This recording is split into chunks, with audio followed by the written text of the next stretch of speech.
In 1994, a German archaeologist named Klaus Schmidt walked up a barren hill in Turkey. Local farmers had been finding strange stones there for years and piling them aside. Schmidt looked at the stones and knew immediately that everything was wrong. They were not natural boulders, they were carved pillars, and they were very old. What he excavated over the next 20 years rewrote the story of human civilization. Göbekli Tepe is a complex of circular stone enclosures built 11,000 years ago. That is 6,000 years before Stonehenge and 7,000 years before the pyramids. It was built at the very end of the last ice age, before agriculture, before pottery. The pillars at Göbekli Tepe are T-shaped limestone monoliths weighing up to 20 tons. They stand in rings, facing inward, with two larger pillars in the center of each circle. Their surfaces are covered with carved reliefs of animals in extraordinary detail. Foxes, snakes, scorpions, wild boars, vultures,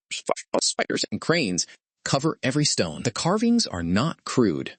They are the work of artists who knew exactly what they were doing. But here is what makes Göbekli Tepe truly disturbing to the standard timeline. The people who built it were hunter-gatherers, not farmers, not city dwellers. They had no domesticated animals, no metal tools, no pottery, and no writing. And yet they moved 20-ton stones, carved them with precision, and arranged them in circles. Then they deliberately buried the entire complex under tons of rubble and walked away. Every few centuries, they built a new circle on top of the old one and buried that one too. No one knows why they buried their own temples, but they did it again and again. The site is not alone. Similar T-pillars have been found at nearby Karahan Tepe and at sites across the same region, all from the same mysterious period of prehistory. Before Göbekli Tepe, the story went that agriculture came first, then villages,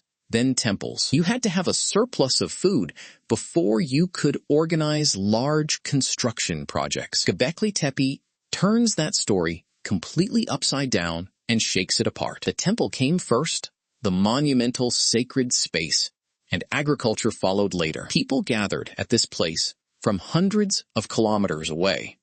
For reasons we do not understand, archaeologists found no domestic refuse, no houses, no evidence that anyone lived there. It was a purely ceremonial site, a pilgrimage destination in a world without cities. The builders left no names because they had no writing. They left no graves at the site, no personal possessions, no clues to who they were. All we have is the stone and the silence and the carved animals staring back at us, and the knowledge that complex organized society existed thousands of years earlier than we thought. The same pattern appears on other continents at other times in human prehistory. At Stonehenge, the first phase was a circular earthwork dug with antler picks 5,000 years ago. The giant sarsen stones came later, but the sacred geometry of the circle was already there. In North America, the Poverty Point earthworks were built by hunter-gatherers 3,500 years ago. Massive concentric ridges and mounds required moving millions of baskets of soil by hand. No agriculture, no permanent houses, just monumental construction on an epic scale. The builders of these sites left us only what they built. No kings, no dynasties, no empires, no records, no stories, no names. Just stone and earth arranged with an intention we can feel but cannot fully explain. The pillars at Göbekli Tepe stand under the open sky exactly where they were placed. Their carved foxes watch the sunrise over the Mesopotamian plain, as they have for 11 millennia. And the builders, whoever they were, left us a question carved in limestone. What else did they know that we have not yet found?